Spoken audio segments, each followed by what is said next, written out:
sumuko ang puso ko sa paulit-ulit na pagkakataon na nasaktan na bigo.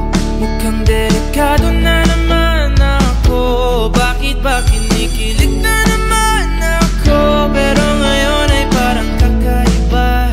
Pag nakatingin sa iyong mata, ang mundo ay kalma.